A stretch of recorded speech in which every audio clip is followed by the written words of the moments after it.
everyone, it's LadyJenevia. I am here at Comic-Con. It's the last day, and I have an impromptu interview with, would you like to introduce yourself? Yes, my name is Carell Augustus. I'm a photographer out of Los Angeles, and we're here to talk about a multitude of things, but my photography book that's available for pre-order and out on October 4th, where I recreated iconic scenes from movies and images and things that we all saw growing up, and you had the opportunity to flip through that entire book, which a lot of people have not. So thank you for taking the time to do that. I did not know that. Yeah, I was looking through it. It was just one after the other. You have to let press. You got to let press do what press do. There's a lot of people, even my friends. I'm like, don't flip through it. Just look at the cover, look at the back, and because I want it to be a surprise. Unless you're pressed, we've sent it to, like, I'm doing an interview with NPR on Wednesday, and we've sent it to a woman who just did an article on me on the Golden Globes, like the digital copy. So if you want that, I can have it sent to you. But you actually flipped it a physical copy, which is very nice. Yeah. So I was curious about how you went about choosing which movies, and then also from those movies, which scenes you wanted to recreate. Right. So I think all of us, particularly people who are born in this country, have, like, if I say to you, "Mommy Dearest," you already know. You already know the image that comes to your head. If I say Psycho, classic. right. Yeah. If I say Psycho, if I say Flashdance, there's a couple in Flashdance that I really wanted to do the water one, but I never got to it, maybe book 2. But just things that made a huge impression on me as a child and just never left. We all have that thing about us that just made a huge impression on us. And as an artist, I always thought, if I got the chance to put my own version of Marty McFly on a hoverboard, I'm going to do it. Mm-hmm. And he's a beloved character. I love Michael J. Fox, and I love that movie. So part of this is an homage to these people. Mm-hmm. That gave me an escapism. I remember my family and I watching Dirty Dancing. Like, of course. In '87, the whole summer, me and all my cousins gathered at my grandparents' house. Everybody sleeping on the floor, watching that movie back to back to back. So it's nostalgia, as well as anything else. Obviously there's a political implication, obviously there's a racial implication, but sometimes we like to have fun and just be creative as well. Mm-hmm. So that's where it comes from. So do you want to talk a bit about how you went about getting people to participate and be the people that were photographed? And I mean, if you'd like to talk about how some of that was not easy to do, you can share as much or as little as you would like. Yeah, absolutely. We can talk about that. So the way the idea came to me, believe it or don't, is the day that Michael Jackson died, and I was doing a hike up on Runyon Canyon in LA, and that day his music was everywhere. Mm-hmm. Like, it was spewing out of people's houses, people's cars, stores, the news. And however you felt about him aside, it cannot be argued that he had such a huge grasp on us as far as pop culture goes. And ever since he was 6 years old. And I just, I felt really bad when he died, because I just thought it was just a horrible way to go out. And but it made me realize that I too wanted to do something that I could leave to say I was here, and I wanted to make an impression on the people that were following me. So this was 2000 and maybe, I think he died in 12 maybe. I think that's when the seed was planted. And during the time I was talking to the now dearly departed Tony Lister, Debo from Friday. And we were going back and forth and back and forth and back and forth. And it took me a very long time to just move on past him, because he wasn't super serious about it. So I started asking other people. And during the time, I was really good friends with Nelson Ellis, the dearly departed Nelson Ellis from True Blood. Great actor. We love him. He was such a great actor, and he was so unique. And when the world loses somebody as genuine and talented as him, you just take notice. Side note, we would come to Comic-Con with him because he was on True Blood and have the VIP treatment. Mm-hmm. It was really crazy. So I remember I went to at least one of those panels. And pretty sure I almost got trampled trying to get Alexander Skarsgård's autograph on my badge, because that was back when, like, your badge was just a little flimsy piece of paper. That's right. I remember that. Probably like 2011, 2012, something like that. Where people were making them at FedEx and then coming down. Oh my God! Yeah, there was no tap in. No, there was no tap in. Yeah. It's really smart what they're doing, because to keep a grasp on that. But so I just decided, as a black photographer in Los Angeles, where I did not see many black people at the time. I moved to LA in '01. And when I finished photography school in Santa Barbara and moved to LA, the hot people were Cameron Diaz. I do love her. I love Cameron Diaz as well. Drew Barrymore. Are you just going to name all the Charlie's Angels? You know, Lucy Liu. Oh, that's right. That's right. I love Lucy Liu. I'm a Charlie's Angels stan. Sorry, all the women who independent, throw your hands up at me. So, Julia Roberts, all those girls. So when Kate Hudson, Reese Witherspoon. So these were the people that were on magazines. Mm-hmm. So that's what I thought I had to do to be a successful photographer. Right.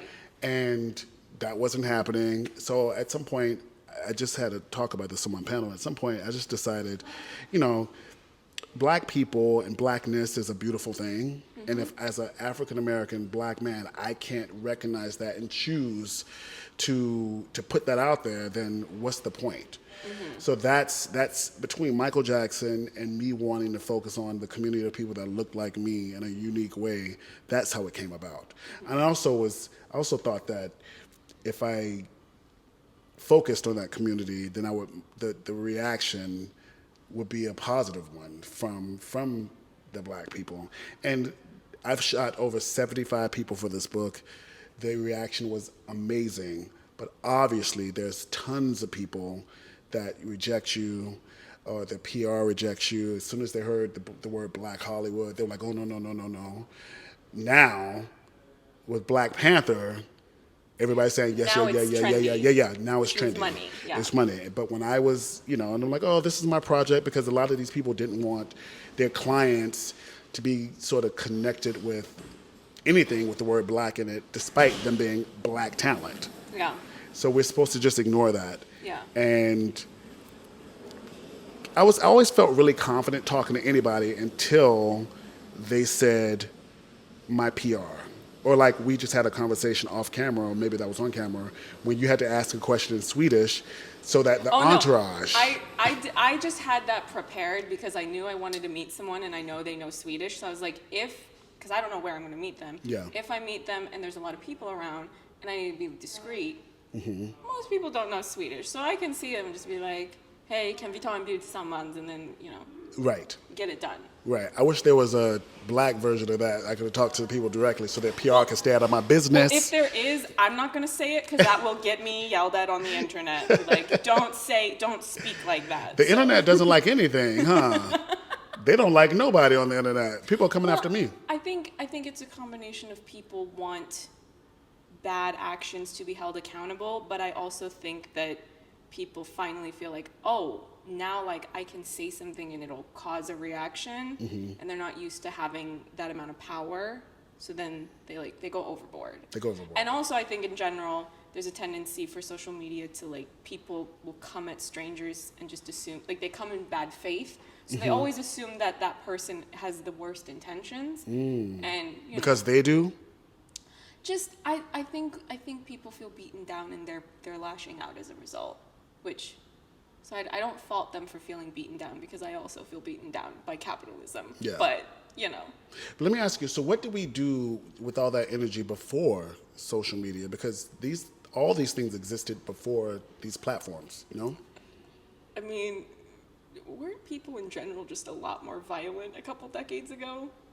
I was watching, what is that horror film that's out now, The Black Phone? I just watched that. One. I just and those watched kids that. are like, they're not MMA fighters, but it's like, give them a couple lessons. They're pretty close. They're just wailing on each other. Oh, yeah, that's right. I did. It's a lot of pent up energy. But it seemed like once the fight was over, somebody was declared the winner. I had fights growing up. I'm not sure if you did. Never been in a fight in my life, and I would hope that I never. Okay, that's good. But I grew up. I grew up in a different environment, and sometimes you got into a fight with people, or your cousins got into a fight, and then somebody would be declared the winner, and then 2 days later you're playing, roly poly again in the street, and then you just moved on, and that sort of bonded you in a way. It seems like now people get in a fight and they hold grudges, and they don't even want to let it go until they get their revenge. Yeah. So that's why I don't yell at people out of the car. I don't throw things. I don't gesture because us living in California, we've heard the stories about people being followed home due to road rage, which is the craziest thing, and you just never know where people are coming from. Well, and I'm visibly East Asian, so I just want, if I'm out in public, I don't want anyone to see me. Yeah. I was like I'm fine to keep wearing the mask. Some people are very anti-mask, and I'm just like, I'm perfectly fine to have put the sunglasses on and be like, you can't even see me. Like, yeah, but you should be seen, and I can do that at home, like in my room with my camera and put it online, and then I don't have to go outside. Yeah. So that's where it comes from, and it was disappointing for people to string you along for a really long time. Shaka Khan, who I love and respect, spent a year like dangling a carrot in front of me, and we ultimately did not shoot. And then once it's such a roller coaster of emotion, because you get the notification that they will do it, and you're like, oh my God, do it, Shaka Khan, like that's some history. And then it takes about 3 months with inaction, and then you realize, okay, this is gonna happen, and then all these other people get involved, and then ultimately they're like, oh no, she can't. Like, just the wave of disappointment, like I just got so bitter about it because I could see it, and because I'm like, listen, you can say no to me, just say no, I'll be fine, but say no today. Don't wait 9 months to say no, because you're wasting my time, and I have other people that I could focus on, and just that energy you can never get back. The only thing in the world I can never get back is my time. Money comes and goes. All these things come and go. Time is gone forever, so please, let's not waste it. Yeah, that's, some of the stuff you were just saying, I'm going, yeah, that's me in the lead up to Comic-Con when I'm trying to get things booked, but as small media, it's a challenge to even get people to respond. Mm-hmm. And I'm like, just tell me no. Just say no. Just say no, so that I know that I'm not wondering if that's going to happen. Because there were a couple, and I want to make it clear, I'm not just saying this to suck up. Mm-hmm. I am grateful for the opportunities that I was able to have this year. Right. Some of them were made known to me very close to the con. Mm-hmm. So, but at least with that, I'm like, I'm still happy to be included, because for all I know, like, somebody else might have canceled and they had room. That's right. So it might not be them just not bothering to talk to me. They might not have known that it was an option to include me until when they told me. Right. So yeah, and you're a glass is half full type. And not really. I assume that everything's gonna go wrong always. So then when it does work out, I'm like, oh, good. Oh, yeah. That's nice. That's good. And likewise, the same thing for me. But like, we are talented people, and we may not have the platform that everybody's used to, but nobody, aside from some of the people we mentioned, starts off on top. We all need to reach back and help one another get to the next level. And it's this horrible sort of catch-22. It's like, oh, okay, well, all you have to say is, oh, I'm interviewing Angelina Jolie, and then you have a line around the corner of people that want to be interviewed. So that's what I'm experiencing now, because I spent 10 years shooting for this book, being ignored, countless rejections from PR and press people, from publishing houses, from celebrities, and now that I'm getting some traction, and now everyone wants to be shot. Everybody wants to be shot. Everybody wants to talk to me about it, but they only want to talk about the good part. And I get that to a sense, but I think that people should be aware that, there's some people out there that, I think solely exist just to try to get in your way. And my advice is, try to recognize who they are immediately, so that you don't give them any more of your time. And I'm not sure if you're here now, but you get a person to help you, maybe an intern, and say, you weed through them, you have the conversation, I'll come in when it's time for me to be with the talent. Yeah. Because when you, like me, when you've had to act as everything, they lose confidence in that quickly. And it's not fair, because you're making shit happen. Can I say shit? You can say whatever. If I want to censor it, I can do that in editing. Okay. So, You're making things happen without all that. Like, I spent 10 years shooting my book. Nobody gave me a dime. Nobody, I just had to make it happen. All the hair, all the makeup, all the studios, all the lighting, all the assistants, all the food was out of my pocket. Yeah. And with the exception of, I got a check from a good friend for $3,000, I think in 2014, which helped tremendously. But other than that, I just had to figure it out. So on my panel, I said, Nike got it right. Just do it, and wait for the time to catch up to you. Yeah, because I think now there's more of an understanding of self-sufficiency and building your own platforms, because social media is now a thing that exists and it's part of the ecosystem. So you see a lot more people that can be in these spaces and they come from those backgrounds. I mean, even David Sandberg, the director of Shazam, he would just make short films for fun. Like, I don't think he ever went to film school. He just started making them for fun, like with his friends and people who were interested in making them. And then one of them went viral, and then Hollywood picked up the phone. That's what I'm saying. Yeah. It's just, and we never know when that moment is going to be. That's why it's really funny to me when people try to make a viral moment, because isn't part of the thing about going viral is that it was so unexpected and it just caught on. Even the person that's the subject didn't know, didn't plan on it. Isn't that part of going viral? It's like, it's just spontaneous. I mean, it can be a little bit of both, because it could be that, you know, you make something that's creative, which takes a lot of work to make. Yes. And because you do it well, then a lot of people watch it and share it. Does that make sense? Right. So because there's such a wide spectrum of what you can make. It could also just be somebody filmed you falling off of furniture and now that's viral. But I don't think that's what you want to go viral for. No. I want my book to go viral. I'm very excited about it. When I got 20 advance copies like 3 weeks ago. It took me about 6 days to open the box because it was so much to finish up shooting with all the people that said they would shoot, and doing the layout, and, you know, being established with a publishing house, you have to take other people's opinions into consideration, which I never had to do because, like I said, I had done this alone. So when I got the boxes, I said to myself, I have got to love this. If I don't love it, there's going to be a problem. And so I opened it with a really good friend of mine, Giovanni, who did a lot of the sets for me. And when I opened the box, I just burst into tears because I did love it, and it was a culmination of my work. And I personally think it looks incredibly good. I think it's worth $39.99. And when I was flipping through it, it felt to me as if somebody gave it to me and said, you should be inspired by this. And that's all I wanted to do for people. So you have a copy of your book. Do you want to? I do, yes. So this is my book. It is. And who's on the cover? This is Amber Stevens West. During the time I met her, she was on a show called Greek. And it was a popular, if I'm not mistaken, CW. But I think it was ABC Family. Oh, okay.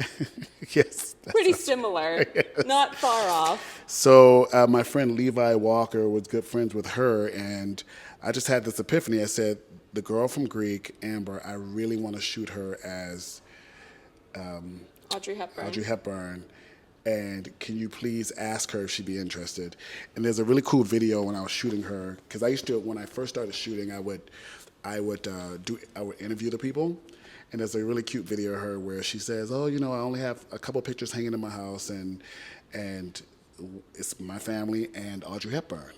So it's really funny that you chose her. I mean, I had no idea who she had hanging in her house, and my publishing house, I think they tested like 4 or 5 different covers, and she tested the best. And I wanted an image that was recognizable, that obviously we changed the person that's in it. So I wanted people to have that expectation when they flipped through the book. Yeah. So, well, and I think it's pretty interesting how there's certain figures in pop culture history, not always, but usually white women. It's her and Marilyn that people are very like obsessed with, and they have this weird like, it's kind of like a parasocial relationship the way people have today with influencers and public figures online on social media accounts, but it's also there's another dimension to it because these are kind of nostalgic historical figures of the past, so they kind of get a level of icon status that people get even more riled up about them. And it's very weird to me that both of those women are kind of people are overly obsessed with them, and like protective of them, but then they don't even appreciate the best qualities of those women, of who they were as people, you know, of her being an anti-fascist icon, and Marilyn was the same thing, where she's advocating for, you know, marginalized groups, like, you know, in a time of segregationism. So it's just...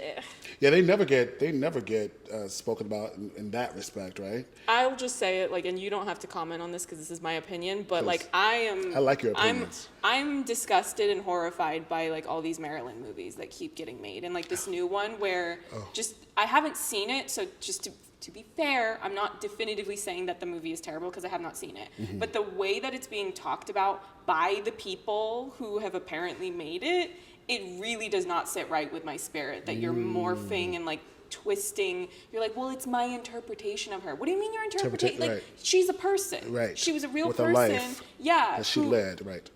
Yeah. I didn't know there was is there another one coming out? Anna de Armas is playing her from Knives Out. Wow. And all those propaganda movies she keeps doing. Yeah. Like The Gray Man, which is being promoted all over Comic-Con right now. Yeah, my friend just shot the pictures for all that. I don't know anything about what that movie's about.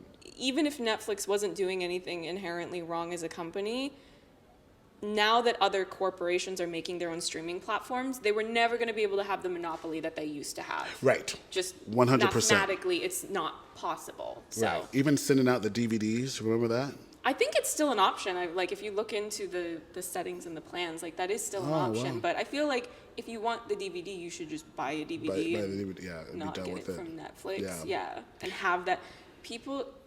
I'm normally someone who is like, you don't need to buy as much stuff as this industry tells you need to buy, but buy physical media because they keep trying to take stuff away. They keep changing the version. Do you know? I don't know if this is such a silly thing to bring up in the interview, but have you seen Steven Soderbergh's Ocean's 11?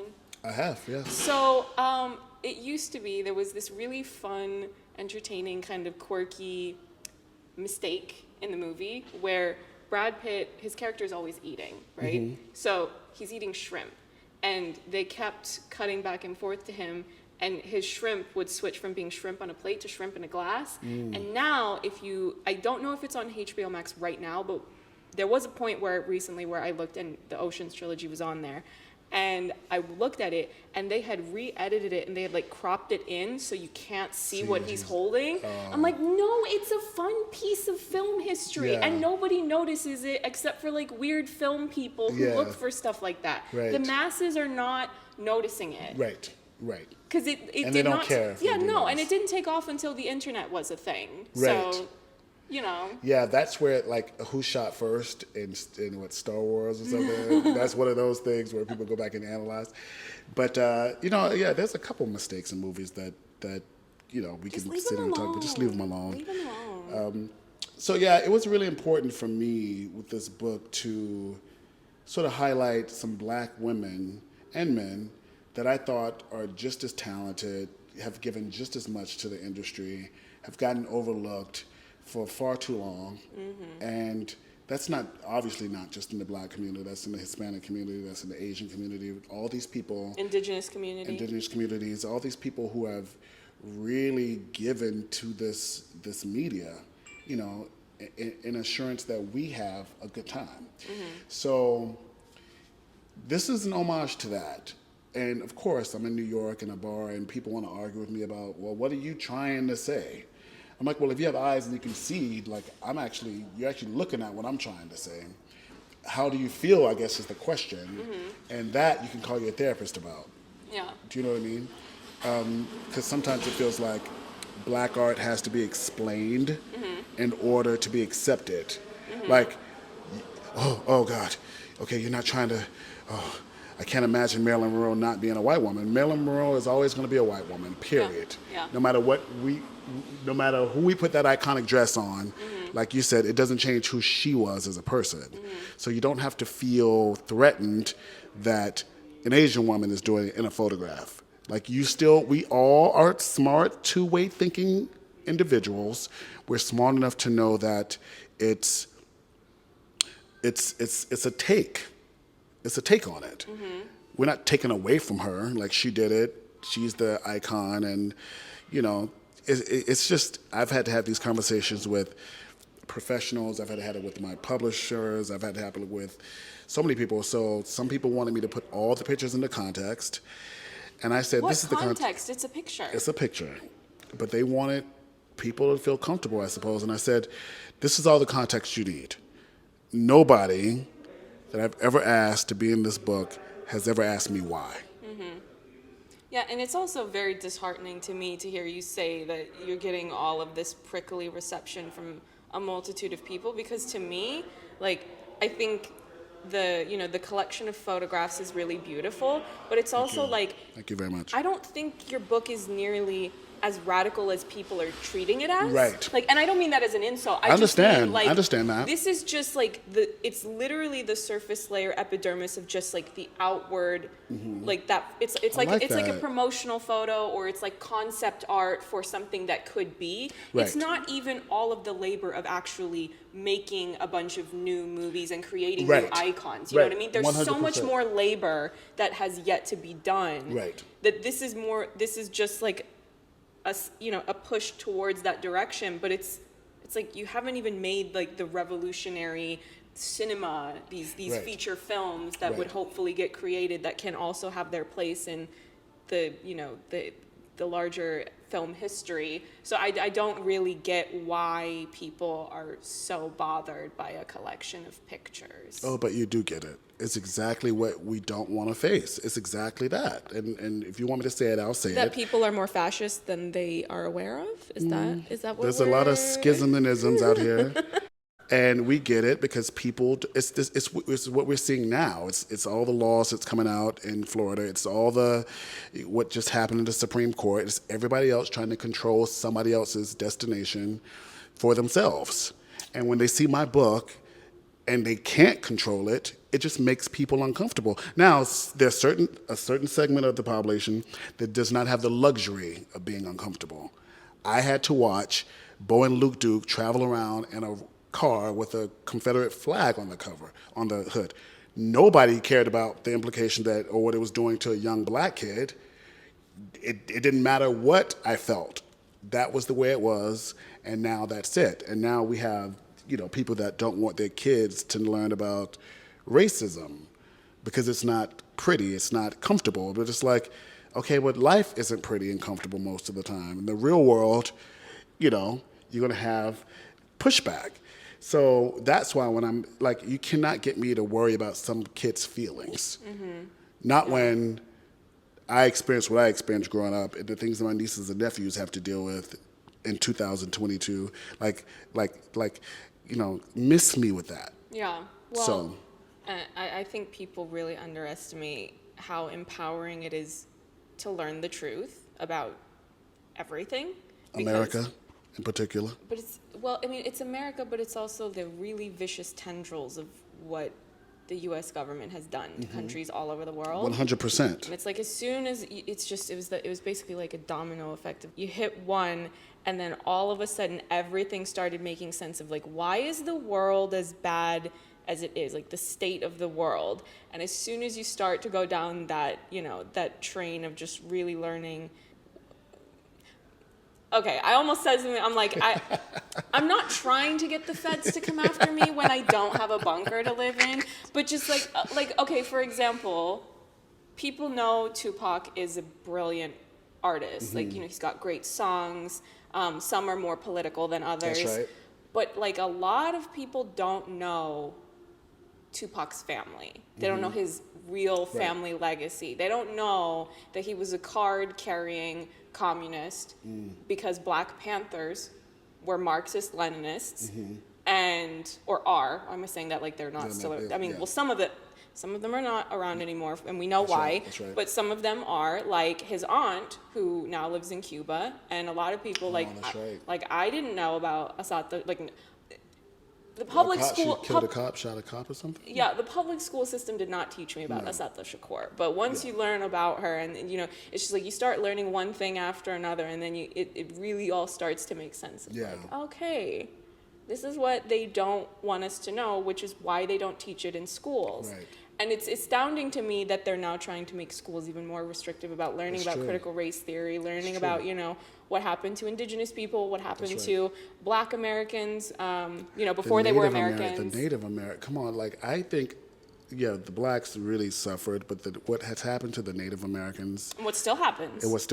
Is treaties that are not being honored, like the it's illegal horrible. occupation of Hawaii, and horrible. It's horrible. It's like, completely horrible, and I wish that community made a little more noise about it because they do, but it gets drowned out. The mainstream buried. media doesn't report on it. If you follow anti-imperialist reporters, news sources, and whatnot, you know what they're saying. Okay. Because they're not quiet. Okay. You know, like actually, I saw a really interesting map of Australia, and it was a comparison of where do the most indigenous people live, or where have they been able to be given more space to actually maintain their ownership of that land or something like that. And they did that map, and they immediately compared it to how well, I don't know the exact wording, but basically like the state of the land, environmentally speaking, how healthy is the land. Right. The higher population of indigenous people, like the land was in better shape. Because, sure. because what a lot of people don't realize is that indigenous people are always at the forefront of environmental activism, but they're not the ones that get mascotted on mainstream, Western news outlets, even though they're the ones that are out there doing all the work. Right. So, right. Yeah. I do know that they think that we belong to the land does not belong to us. And I think because they were such trustworthy people and they got screwed, they just did the concept of having a piece of paper that said, if I sign this, Ohio is now yours, was beyond them. And they knew that. Because I think they were the ones that are actually civilized, if you want to use 100%. that jargon. Yeah. In exchange for what, measles and syphilis. I think it was horrible. No, it's astounding to me that the perception is that they were the ones who were like uncivilized, or other much uglier words that I don't really want to say. The very notion of that is astounding to me, because they're not just like showing up at your house and just killing you and burning everything down and cutting down trees that are thousands and thousands of years old. No. All these giant trees. This whole place was just trees, and now where are the trees? Nowhere. Because you need some ugly ass roads for your disgusting car to drive on. Well, it's part of the reason why I did this book is the telling of entertainment history. Grew up watching Historical revisionism in Hollywood. It's crazy. I'm exhausted. You see that? Yeah. I just started to take a nap because I was like, I short-circuited. Yeah, the Long Range and Tonto. Like, even as a kid, we were taught, me and my cousins playing, cowboys and Indians. And the cowboys were the good guys with the guns that had to go round up the Indians. And as children, we didn't know any different. We didn't know any better. I just assumed that Indians were bad people. When you called them Indians as opposed to Native Americans. And But which it's is not why even just that, because there's so many different tribes that, like, most of us, we don't even know the names of them because there's so many, and they never get talked about enough that it becomes part of our daily vernacular. So. It's a scroll. It's one thing that really bothered me is the amount of women that go missing. Yeah. To this day. Unreported. To this day. Mm-hmm. Unreported, and it's like who's going to advocate for these people? Like it's so unfair, but it's all of what we're talking about is bits and pieces were in me when I decided that I was going to sort of just change up the narrative for a minute in a photograph. Mm-hmm. And everything you and I just spent the last 11 minutes speaking about is what are causing people to be prickly, because they want to sugarcoat everything. They want to put some of that powdered sugar on it. I just had an Annie M's pretzel, and they want to sprinkle some sugar and some cinnamon and give you a dip and say, okay, that's good. Don't worry about, what it went through for you to do that. And sometimes you just have to rip the bandage off. I want to write a script, I think I told you this when we met, where everybody just keep it real for 24 hours. And that doesn't mean you have to be mean or nasty or disrespectful. Just let's be honest. Mm-hmm. Because everybody's walking around acting, for the next job, for the next gig, for the next check, for the next date, for the next, Everybody's acting, and therefore none of it matters, and nobody's getting to the heart of the matter. It's going to be really interesting to see what happens to this country in the next 25 years. I mean, it's civil war already, and I don't say that with any bit of hyperbole. Like, it's absolutely like war is being waged upon us. I think we've reached a high watermark, Well, and everything, yes, regression. Because class warfare, it's all class warfare. That's what people don't realize. It's like all war is class warfare. The entire history of humankind has been a clash between classes. Yeah. And it's like as soon as you understand that, then everything makes sense. The easiest way to simplify it is that capitalism is a pyramid scheme. Because we have a lot more, I notice, like, especially being on YouTube, there's a lot of women who, it's a lot, I mean, it's not only women, but it's a lot of women who make YouTube channels talking about MLM companies, and they really want to, you know, talk in depth about them to try to prevent other women, not always women, but it's a lot of women who fall prey to those tactics to try to recruit those people and just bleed you dry financially. I think it's great what those women are doing, but I'm also like, but you do know that the biggest pyramid scheme of them all is capitalism. Dick Cheney, I mean, we have all these memes now about Kiki Palmer, like, not knowing who Dick Cheney is, and like, and she's hilarious, I love her. Yeah. But it's also like, you should all know who Dick Cheney is. You need to know about, like, which companies he's on the board of, and like what and his daughter. And he's an architect of war, and that's all for 100%. Money. 100%. I don't know how they weren't. I don't know how he wasn't arrested along with George Bush, but who am I? Because it's all and the other thing that people don't realize is that, like, especially if people are really swept up in only U.S. politics and they don't look at global politics, and they really think that, I'm not even going to name, like, which party. They think one of these two major parties is going to be the one that saves them, and it's not. It's not. No. So, you know. I am critical of both parties. Yeah. I tell people I'm an independent thinker, and I think both parties Well, because I'm anti-war, jokes. And both of those parties are always voting to increase the military budget. That's right. They're always voting to do sanctions on other countries, which is economic warfare. Sanctions are created to cause deprivation of things like food and medicine. Yes. And I don't care what anyone, like, everyone should have food and medicine. That's not up for debate for me. The way I see it, so if you're living in the U.S., you know that the U.S. has, like, done a war to all these different countries. So how would you like it if the entire world decided, like, okay, you don't have access to food anymore. Right. You don't have access to medicine. Right. Because of what your government did. Right. It's horrible. You would be like, but I didn't, that wasn't my decision. I didn't, so why are you ever acting like that's okay to do to another country? Right. But people don't, that's the thing, is because people don't pay attention to other countries. No, everybody's too busy taking selfies and garnishing likes. I'm telling you, I had dinner or lunch with my friend maybe 15, 20 years ago. He said, you know, America wants a country full of dummies. And I was like, no, that can't be true. Well, the people in charge do. They want people to be dumb. And they're getting it. Yeah, no, oh yeah. It was funny and uninformed. Because I just wrapped up doing weekly reviews of the third season of The Boys. And it's a very political show, so it gave me opportunity to talk about a lot of different topics that were relevant to the material of the show. And somebody tweeted, and they tagged me in the tweet, and they said, like, I'm learning more from LadyJenevia's reviews of The Boys than I did in school. And I kind of, like, laughed because I was like, oh, that's funny, like, thank you for the compliment, but I'm also like, that's horrible. Yeah. Like, I should not, I'm just someone who is a little too snarky on YouTube. And, like, I should not be the one telling you what Operation Condor is or what Operation Cyclone is. Like, everybody should know what those things are.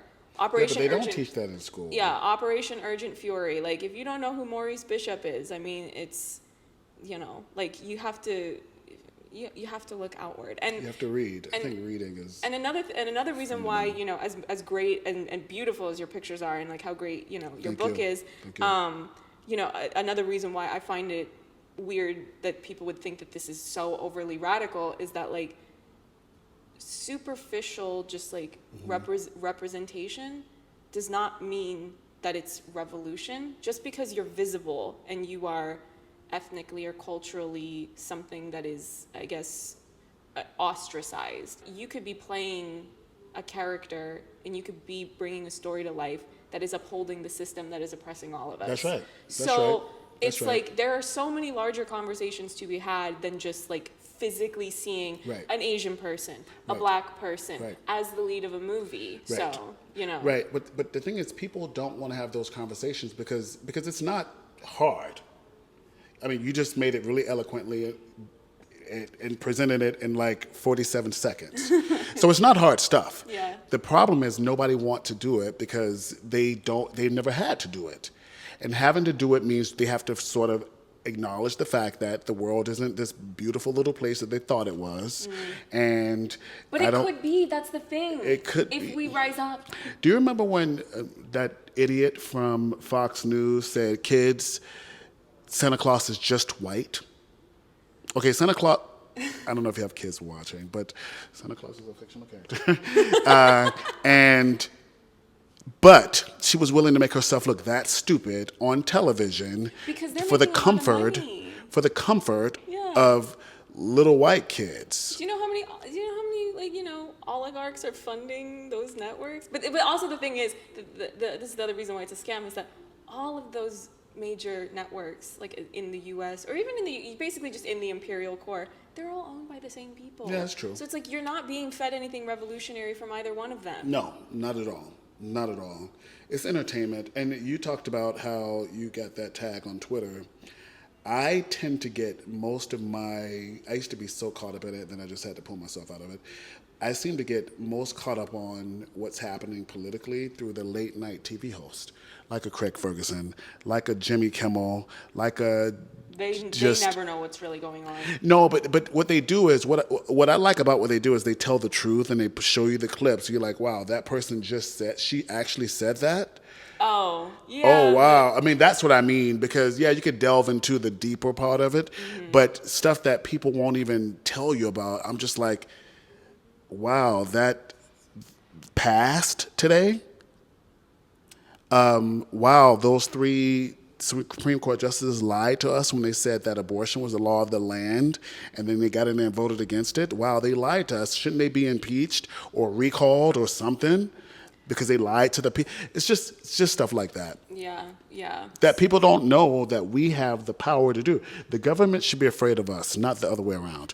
Well, I mean, that's why you have to pay attention. You have to pay attention to other countries. If you see how hard Latin Americans will fight, you see how hard like right now people in Sri Lanka storming the Yeah.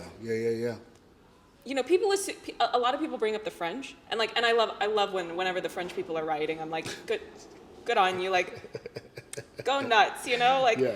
But people always act like they're the only ones, and it's true. It's not just French. I mean, the French are doing stuff, but it's not just them. It's a lot of other people too. So. Yeah. So yeah, I got it. Before you go, I do want to ask you, I didn't want to ask you about every story of every person you have in the book because you have so many people. Yeah. But since I have a soft spot for not all, but a lot of the DCEU films, and I am curious about what's coming next. And one of the people that is in an upcoming DCEU film is Aldis Hodge. Yes. And he's in your book, so if you wanted to talk a little bit about working with him, and I think he follows you. I was, before. Yeah. So if you wanted to share a little bit about that, so I can connect it back to something that is a little bit more relevant to what I think people want me to just do, which is just talk about DC movies and not just be ranting about how much I dislike the political establishment and how much I dislike politicians pretending to get arrested when they're holding their wrists behind their back and they're not even being zip-tied or handcuffed. Look at you. So, you better speak the truth. if I have one piece of advice for you, it's stop hyping feds. Stop hyping the feds. They're the feds. But yes, Aldis Hodge. Aldis Hodge. I will tag this and he'll see it and I'll send it to him. So first off, one of the most incredibly talented people working right now, working consistently. I shot he and his brother Edwin, who's known for, he was the lead in The Purge, and now he's on all these different TV shows. And he just reposted their picture on his Instagram today and said, thank me for including them. So it was, when you look back at it now that they both have hit movies, and I got them when they were on the rise. Yeah. And they were just so humbled and so nice and so willing to do anything. I was reluctant to put guns in black men's hands, but particularly Black Panthers brothers. have guns. Black Panthers have guns, yes. And we love them for that. And we love them for it. I didn't want to pit, because, people find it hard to suspend their disbelief, is what I found out. But we all had a conversation about it. Yeah. And it is for entertainment. So I redid Face Off with these two brothers, and the lead shot is the two faces sort of merged together like Travolta and Nicolas Cage, and then there's a shot where they're on either side of the wall like with a gun because they switched faces. Yes. And he has just been so supportive. He's a watch designer. People don't know that. What he does on he designs watches. And he and I had a conversation about I had a conversation with him about the amount of time I thought it was taking for my book to be finished and to find a publisher. And he goes, Carell, and this kid is younger than I am. He goes, I have been working on a watch design for like 12 years. And I'm like, yeah, but you're in these hit movies, and he goes, that doesn't matter. When you are focused on something and you want to give your best to it, you take the time it takes. And the beauty about what you've done is that you have this body of work that you've been shooting for a decade. So people are going to see that when they see the work. And I was like, dude, you're very wise for your age. But he's been incredibly supportive. It was so much fun to shoot that picture, and I did a job about a month ago, and I ran into his sister and his mother, and I was able to show her the picture. She called him because he was in Atlanta shooting Black Adam, and she's like, whatever we have to do, we're going to be supportive, and I know his sister came and liked a couple of the posts, so he's just a great guy. Go see Black Adam when it comes out, and support the arts, man. I'm very happy about it and excited. Yes. And stop giving money to propaganda projects. And stop giving money to propaganda projects. There's a lot of them. Like, there are a lot of them. I mean, if I named all of them, like not all of them, but like some of the more popular ones, people really aren't ready for the conversation about like some of your favorite movies, including movies with non-white leads, are propaganda projects. Let me put it this way. Yeah. If the CIA is promoting the movie on their official Twitter account, it's propaganda. Wow. I know. I like that, the propaganda. I like that. I heard you say that the other day, and it makes total sense. Well, I didn't come up with that term. Oh, is that right? Yeah, no, I never heard it. Been floating around. I forget his name, but there's a YouTuber that did a video essay series talking about propaganda, different propaganda movies, and kind of the history of propaganda. Because, basically, they started putting money into show business, and show business requires capital. It's expensive to make movies. And it's just escalated and escalated and escalated. So, stop giving money to propaganda projects. But thank you so much, Carell. Thank you for having me. This is a pleasure. You're an excellent person to spar with and talk with. And I think sparring. What's that word when you go back? Well, spar, I guess, is arguing. I guess, right? Yeah. No, not spar. Then it was. Volley, I guess. That's what I was trying. I need a thesaurus. So it was great to volley with you and to have this discussion and go deep, because sometimes people don't want to do that. So thank you so much for your time and for your platform. I'm looking forward to seeing it.